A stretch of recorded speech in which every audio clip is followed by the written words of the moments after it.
안녕하십니까. 수요일 아침 뉴스투데이 울산입니다. 오늘 울산 지역은 대체로 맑은 가운데 낮 최고 기온은 29도가 예상됩니다. 내일은 구름 많겠으며 기온은 19도에서 28도로 오늘과 비슷하겠습니다. 동해 남부 먼바다에는 풍랑 예비 특보가 내려진 가운데 물결은 최고 3m까지 높게 일겠습니다. 기상대는 금요일인 모레 한 차례 비가 내린 뒤 낮 기온 25도 안팎의 선선한 가을 날씨가 찾아올 것으로 내다봤습니다. 지진이나 폭발 등 각종 재난에 특화된 전국 최대 규모의 안전체험관이 울산에서 문을 열었습니다. 산업시설과 원전이 밀접한 데다 잦은 지진이 발생하는 울산 특성이 반영됐습니다. 최지호 기자입니다. 필로티 구조 건물이 붕괴돼 주차된 차량을 덮쳤습니다. 상점 간판이 흔들거리고 부러진 전신주에서는 불꽃이 튀며 전류가 흐릅니다. 강진의 방사능까지 유출돼 아수라장이 된 도시에 시민구조대가 투입되고 VR 영상을 따라 움직이면서 대피 방법을 익힐 수 있습니다. VR 공간을 보면서 차후에 이런 일이 있으면 대체 능력도 굉장히 효과적일 것 같습니다. 예. 대형 폭발 사고가 난 산업 현장. 안전모를 쓴 작업자를 향해 망치와 벽돌이 떨어지고 맨홀로 추락하는 사고가 잇따라 발생합니다. 안전띠를 착용했을 때 골든타임은 최대 30분. 구조대가 올 때까지 버티는 요령을 소방관들이 알려줍니다. 전국 최대 규모의 화학재난 체험관은 산업 현장에서의 안전사고의 충격을 느껴볼 수 있도록 설계됐습니다. 이게 안전이 얼마나 소중한가, 또 얼마나 잘 지켜야 되는 것인가 이런 것들이 진짜 몸소 실제적으로 느낄 수 있었습니다. 재난과 생활안전, 어린이 기초 등 세계 분야 15개 체험시설을 갖춘 안전체험관은 17,000여 제곱미터 부지에 327억 원의 예산을 들여 1년여 만에 완공됐습니다. 예약제로 운영하며 하루 최대 500명까지 체험이 가능합니다. 성인은 3,000원, 고등학생까지는 무료입니다. MBC 뉴스 최지호입니다. 울산시가 원전 사고 시 효율적이고 안전한 주민 대피를 위한 시뮬레이션을 구축하기로 했습니다. 울산시와 김종훈 국회의원은 어제 울산시청에서 방사능 방제 대책 울산 시민 안전 토론회를 열고 이 같은 결론에 도달했습니다. 울산시는 내년 1월에 시민단체 전문가 등이 참여하는 자문단을 구성하고 3월에 시뮬레이션 구축을 위한 용역을 발주해 2020년에 완료할 예정입니다. 울산시의회는 어제 의사당 다목적 회의실에서 혁신형 공공병원 설립을 위한 토론회를 열었습니다. 주재 발표에 나선 옥민수 울산대학교 병원 교수 등 참석자들은 시민들이 적극적으로 나서 범시민 추진위원회를 구성하고 정부는 올 하반기 공공병원 설립 기본 계획을 수립할 것을 촉구했습니다. 한편 황세영 시의장은 어제 국회를 방문해 보건복지부 장관에게 공공병원 설립 촉구 결의안과 12,000여 명이 참여한 서명지를 전달했습니다. 울산 시립미술관 건립 개선안을 마련하기 위한 공론화 과정이 모두 마무리됐습니다. 기존 건축 설계에는 큰 변화가 없는 대신 전시와 주차 공간을 확장하고 문화예술 전문 도서관이 새롭게 건립될 예정입니다. 유영재 기자입니다. 지난 한 달 동안 5차례 전문가 회의와 한 차례 시민 토론회를 거쳐 나온 울산 시립미술관 개선안은 크게 두 가지입니다. 우선 전시 공간 확장입니다. 시립미술관 예정 부지 인근에 새로 짓기로 한 중부 도서관 부지에 문화예술 전문 도서관을 건립하기로 했습니다. 시립미술관과 연결을 할 겁니다. 그렇게 된다면 시립미술관의 부족한 전시장이라든지 여러 가지 것들이 물리적으로 확장되는 측면이 있고, 대신 300억 원의 예산을 들여 중구 혁신도시에 중부 도서관을 새롭게 지을 계획입니다. 부족한 주차 공간은 비공사 주택재개발조합이 기부 체납하는 부지에 주차장을 만들어 해결할 생각입니다. 이렇게 되면 미술관 입장객이 이용할 수 있는 주차 공간이 기존 100면에서 2배까지 늘어납니다. 시립미술관 옆 객사 부지는 본격적인 객사 복원이 시작될 때까지 임시 주차장과 야외 행사장 등으로 활용할 계획입니다. 문화행정뿐만 아니라 행정 전반에서 시민과의 소통을 더욱 강화해 나갈 것입니다. 공론화를 거치면서 미술관 건립이 최소 6개월 이상 지연되고 건축비 용도로 이미 받은 국비 26억 원을 국고로 반납하는 등 공론화 비용 지출은 불가피할 전망입니다. 울산시는 내년 7월 미술관 착공에 들어가 2021년 12월 문을 연다는 계획입니다. 울산시가 민선 7기 처음 시도한 공론화 과정이 꽤 성공적이었다고 스스로 평가를 내림에 따라 앞으로 주요 정책 결정에 공론화가 적지 않게 도입될 전망입니다. MBC 뉴스 유영재입니다. 민선 7기 송철호 시장의 핵심 공약 현실화를 위해 울산발전연구원이 본격적인 연구에 착수했습니다. 울발연은 민선 7기 4대 중점 사업인 울산 부유식 해상풍력 발전단지 조성과 울산 농수산물 도매시장 시설 현대화, 울산 시민 복지 기준선 마련, 태화강 비전 2040 계획 수립을 위한 기초 연구에 들어갈 예정입니다. 울발연은 또 북방경제협력 등 민선 7기 시정에 부합하는 6대 연구과제를 선정해 이슈 리포트를 발간할 계획입니다.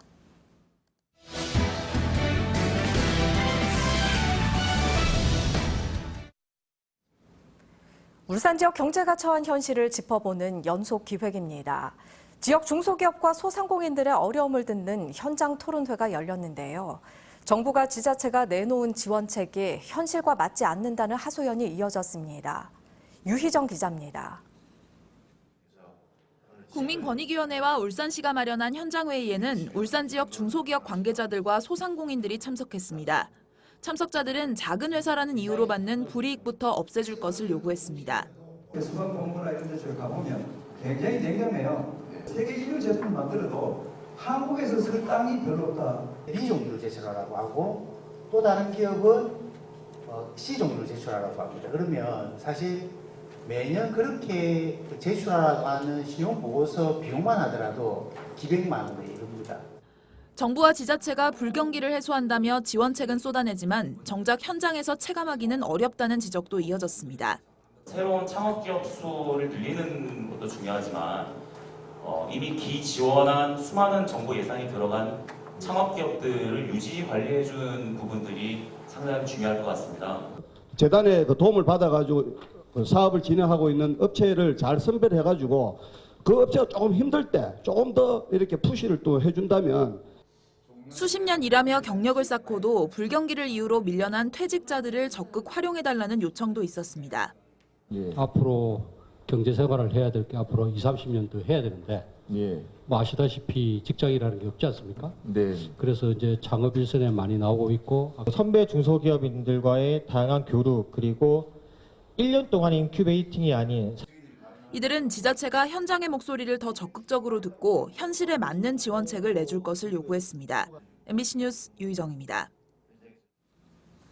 중구에 있는 울산고등학교의 송정지구 이전이 사실상 확정 단계에 들어간 것으로 알려졌습니다. 울주군 세인고의 송정 이전은 결국 무산될 가능성이 높아진 건데 재단 측과 학부모들의 반발이 예상됩니다. 이상욱 기자입니다. 경쟁적으로 송정지구 이전을 추진한 울산고와 세인고 두 사립고등학교의 운명이 갈릴 전망입니다. 울산시 교육청은 지난 6월 학교 위치 변경을 신청한 울산고의 송정지구 이전에 대한 마지막 협의회에서 일단 최종 판단은 유보하고 검토 기간 연장을 통보했습니다. 울산고 학교법인인 창강학원 측과 부지 매각 절차 등을 추가로 협의하기 위해서입니다. 좀 더 종합적으로 이제 검토를 하고 법인과 협의할 부분이 있어서 좀 더 이런 부분을 확인을 해서 조만간에 위치 변경 계획 승인 여부를 결정하도록 할 계획이 있습니다. 교육계 일각에서는 울산고의 현부지 감정가가 400억 원이 넘고 총동창회의 협의도 끝난 만큼 조만간 최종 승인이 날 것으로 보고 있습니다. 송정지구에 반영된 고교 부지는 한국토지주택공사 소유로 북구 송정동 일원 13,000여 제곱미터, 조성원가는 제곱미터당 93만 원, 모두 129억 5천만 원으로 오는 2022년 개교 예정입니다. 문제는 울산고와 함께 송정지구 이전을 신청한 울주군 세인고등학교입니다. 당장 내년부터 학교 부지가 용암산업단지에 포함되는 데다 울산 지역에서 다른 대체 부지를 찾아야 하는 난제를 안게 됐습니다. 울산 시내 어디를 가더라도 똑같은 입장에서 예를 들어 다원동을 간다 그러면 다원동 주민들도 똑같이 하는 무작정 갈 데가 없다는 얘기죠. 그래서 이거는 충분하게 저희들은 주민들한테 나중에 설명도 한번 하고 할 계획을 하고 있습니다. 울주군 천산과 북구 강동에 이어 세인고의 북구 송정지구 이전도 무산될 가능성이 높아지면서 애꿎은 학생 피요로 이어지지 않을지 우려의 목소리가 높아지고 있습니다. MBC 뉴스 이상욱입니다. 한국방송통신대학교 울산지역 대학의 학장이 10개월 가까이 임명되지 않자 울산지역 동문회가 반발하고 있습니다. 동문회는 지역에 학장이 없는 곳은 울산밖에 없다며 2,300여 명이나 되는 재학생 관리에 소홀하지 않게 상근 학장을 임명할 것을 요구했습니다. 이에 대해 방송통신대학은 적임자를 찾지 못하고 있다며 부산 지역 대학장이 겸임하고 있어 학사 일정 등에는 전혀 차질이 없다고 밝혔습니다. 학원 불법 행위와 불법 과외를 근절하기 위해 실시되고 있는 신고 포상금제가 제대로 정착되지 않고 있는 것으로 나타났습니다. 지난 한 해 동안 4건의 신고가 접수됐지만 3건은 증거자료 불충분으로 포상금 지급 대상에서 제외됐고 올해 신고 건수도 단 1건에 그쳤습니다. 학원이나 교습소, 개인과의 교습자의 무등록 운영이나 교습비 초과 징수에 대해 신고하면 포상금을 주는 신고 포상금제가 지난 2009년 7월에 도입됐습니다. 정부가 태형 GLS의 목재보드를 액체보드로 용도 변경할 것을 허가했습니다. 폭염으로 농산물 가격이 오르면서 지난달 소비자 물가가 1.3% 상승했습니다. 경제브리핑 주희경 기자입니다. 해양수산부가 울산항 민자보드 운영사인 태형 GLS의 목재보드를 액체보드로 변경해 사용할 것을 허가했습니다. 태형 GLS는 목재보드에서 펄프와 우드칩을 제외한 물량이 부족해 경영에 어려움을 겪어왔습니다. 현재 태형 GLS의 부두 용도가 변경되면 탱크터미널 업체인 유나이티드 탱크터미널이 1,000억 원을 들여 저장 능력 23만 5천 킬로리터 규모의 탱크터미널을 2020년 6월까지 조성할 의사를 밝히고 있어 시너지 효과가 기대됩니다. 장기간 폭염으로 인해 시금치와 무, 배추 등 농산물 가격이 큰 폭으로 오르면서 지난달 울산 지역 소비자 물가가 지난해 같은 달에 비해 1.3% 올랐습니다. 세부적으로는 시금치와 배추, 수박 등 농산물 가격 상승이 물가를 주도했습니다. 반면 전기료와 도시가스 등은 정부의 인하 정책으로 지난해 같은 달보다 각각 16.8%, 5.4% 내렸습니다. 현대자동차그룹이 올 상반기에 2, 3차 중소부품협력사 1,290여 곳에 평균 4천만 원, 총 500억 원의 상생기금을 지원했습니다. 상생협력기금은 부품협력사 근로자의 임금 인상분을 지원하기 위해 올해 초 출연한 겁니다. 현대차그룹은 이외에도 1,000억 원 규모의 상생펀드를 신규 조성하고 운영자금 지원을 위한 저금리 대출 프로그램도 시행하고 있습니다. MBC 뉴스 주희경입니다.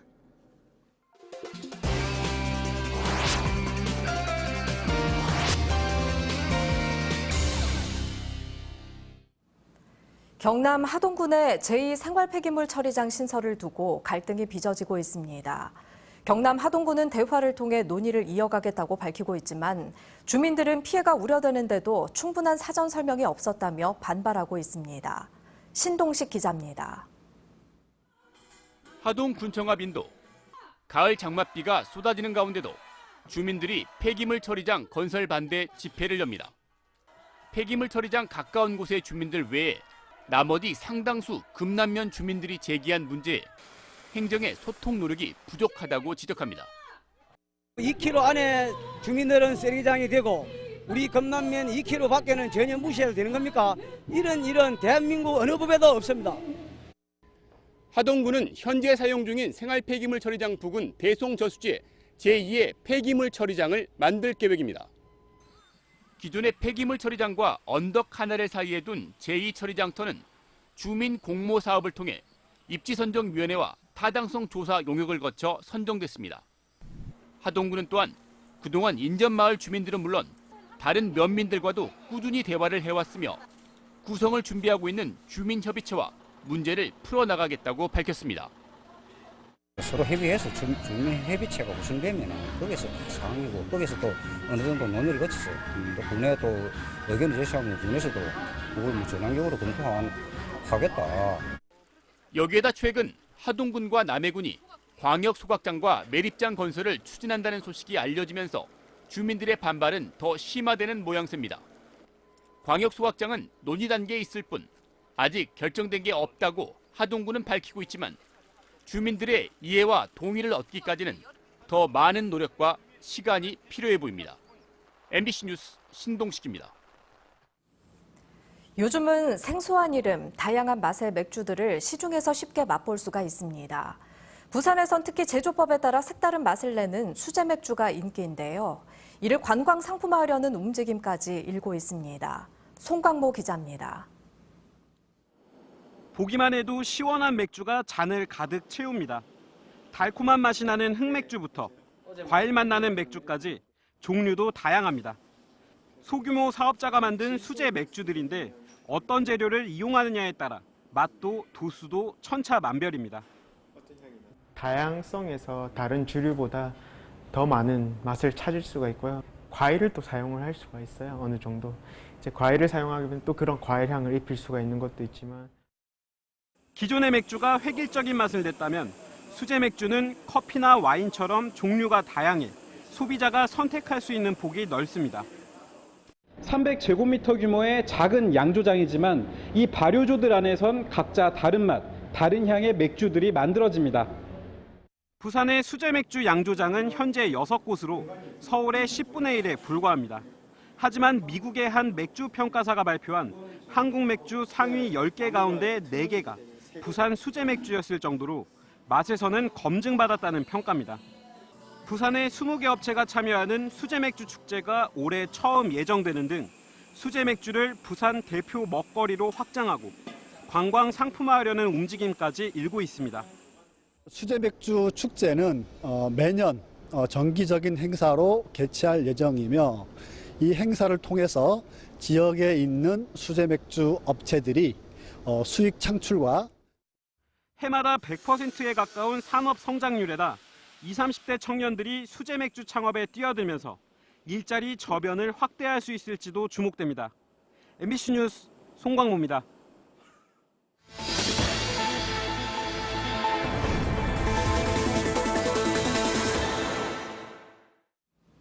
울산 중부경찰서는 함께 사는 고향 선배를 흉기로 찌른 혐의로 중국인 37살 A씨를 붙잡아 조사하고 있습니다.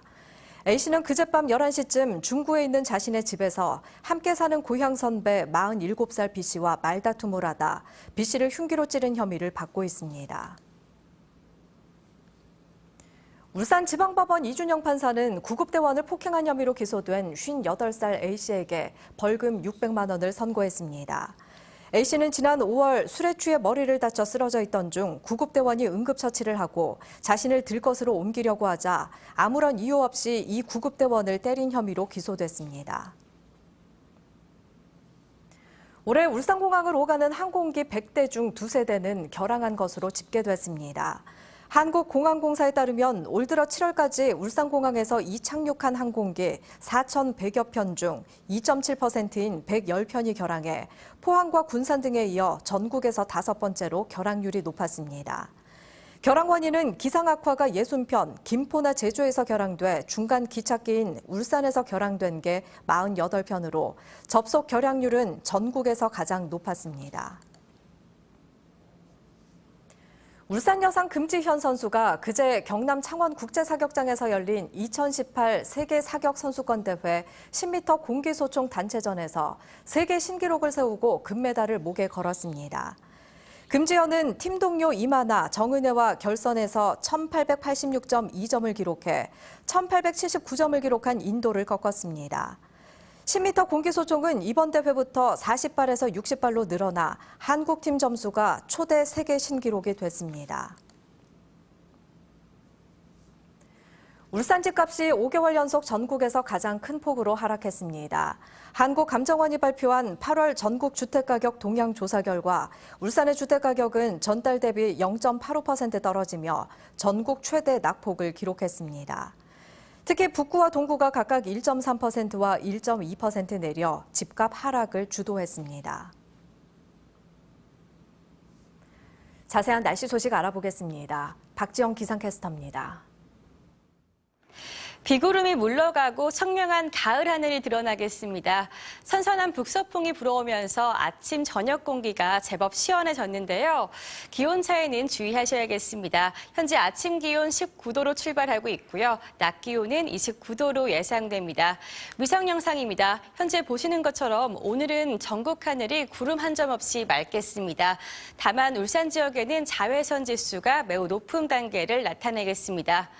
현재 아침 기온은 대부분 20도 안팎에 머무르면서 아침 기온이 확연히 낮아졌는데요. 자세한 기온 살펴보면 부산 19도, 양산 20도로 출발하고 있고요. 낮 기온은 대부분 지역이 29에서 31도의 기온 분포를 보이겠습니다. 동해남부 먼바다에는 풍랑 예비특보가 발효 중인 가운데 물결은 최고 3m까지 높게 일겠습니다. 또 먼바다를 중심으로는 바람도 강하게 불겠습니다. 주 후반으로 갈수록 낮 기온 25도 안팎의 가을 날씨와 비슷하겠고요. 모레 금요일에는 또 한 차례 비 소식이 있겠습니다. 날씨였습니다.